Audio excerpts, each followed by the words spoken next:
So you need to be aware of how to retain your clients. And there are four main things: feedback, transparency, trust, and education. Feedback. It's super important because feedback helps you to understand how you are better than the others, what you are really good at, and where you can actually improve. And there's many ways how you can generate feedback. If you are interested in overall satisfaction score, you can use, for example, the net promotion score. But if you are interested in more constant feedback loop, and you should be interested in that, you need to involve your client in the process. And we find out that agencies who lose their clients had engagement rate in Contentino 34% lower compared with the ones who retained the clients. What does it mean? This means that agencies who are sending content for approval and feedback, they get much more engaged, their clients, and it increases the probability that the client will stick with the agency for much longer. Transparency. Now you know that your clients needs to be part of the process, but clients also needs to know what the agency is doing, but not just one person in that agency.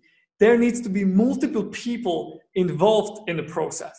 And we find out that having 2 points of contacts on the client side already increased the retention by 45%.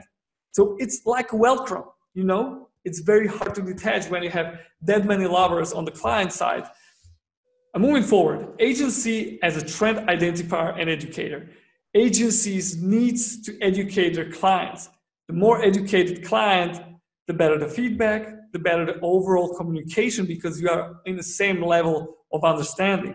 And we've seen that brands who were dealing or doing content and campaigns in-house, and then they decided to go for an agency, they go for an agency because they want their knowledge, they want their expertise.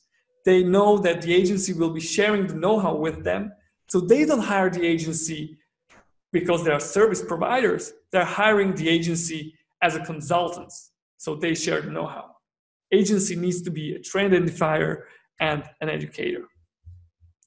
And now trust, the last out of those 4 important pillars.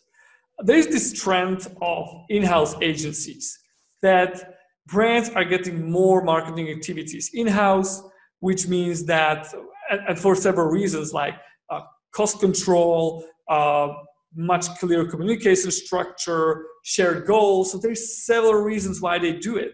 But we believe and we think that the main problem why this is happening is the trust issue. And what does it mean, trust? Trust means that you are credible, that you know what you are doing, you are a subject matter expert.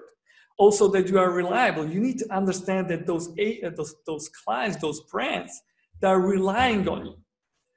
And also intimacy. There needs to be no worries about sharing data. You are in the same boat, you are having shared goals. And all of this trust can be destroyed by self-orientation, which means that your goals are not the same. For example, agencies very often do that. All of a sudden, the goal switches to the fact that they want to win an award with a particular campaign. And when the brand sees that the only goal what the agency wants is to do this campaign super creative because they want to win an award, you can see how the brand is losing the trust. But shouldn't be the education the part which helps retain clients? Yeah, so I think education is it's a two-way process. You learn from your clients and you educate your clients, because this environment, digital communication is a space in which things change all the time. So you have, one day it's Instagram, the next day it's Clubhouse, the next day it's back to Twitter. So the tools are changing, the way you use the tools are changing. So you need to be learning all the time, and you have to have a culture in your own company of what I call actually hyper-learning. It's part of my hyper-thinking concept, the book you mentioned at the beginning. I think you need that mindset of constant learning. And I think if you share that mindset with your client and you want to learn and you want to learn with your client, I think then the relationship becomes very positive. So what we do is we do a lot of workshops where we're actually brainstorming with our clients, discussing strategy, coming up with new ideas, where our job, we see the agency's job as pushing the envelope. We come and say, you know, how about pushing that conversation in a new way? How about, you know, how testing new forms of influencer marketing, etc. So we have to bring new ideas that we found from exploring, you know, different campaigns, from trying things out with our clients or trying them out on our own agency.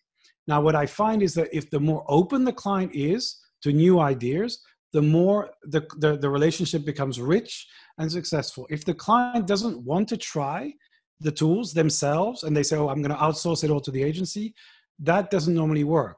So back to your earlier question, I think it's really about a collaboration where the client is learning with you, but you're bringing real added value to your clients.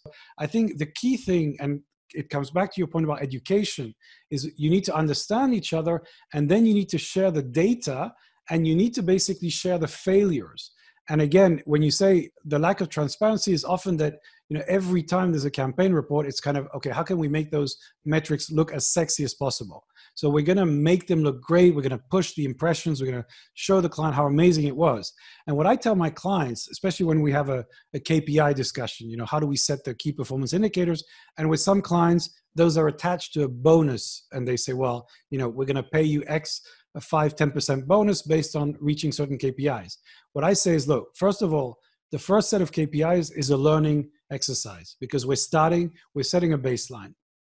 And then what we really want to do is to be as smart as possible to reach those KPIs and not to use black magic and say, oh, look at that.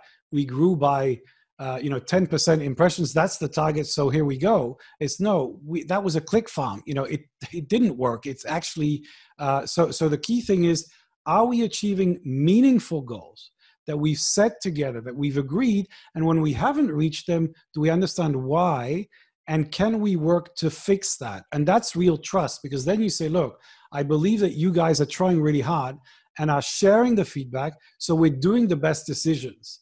And that, I think, is the kind of collaboration, transparency, and trust that we need to achieve with our clients. What would be your number one advice to agencies to retain their clients, not to lose another client? What would be the number one piece of advice? I think that, well, I would probably say there are two elements to that. It's listen and adapt. I think these are the two key things. So you need to listen to your client so that you understand what they need, what they're trying to achieve, and you need to adapt your offer to that need so that you're constantly refining your offer and adjusting the way your agency works to match the needs of your client. And I think if you're able to do that, then you have a pretty solid basis for growth. Mm-hmm. The other thing I would say is that agencies need to be much more flexible than before, because they will not have these big retainers that they used to have in the past. So they need to be able to scale up and down based on the client needs, and not, you know, to try to have a full team working all the time on a bunch of projects. They really need, you know, there are some clients where you're going to have a big project and then it's going to come down. So listening and adapting.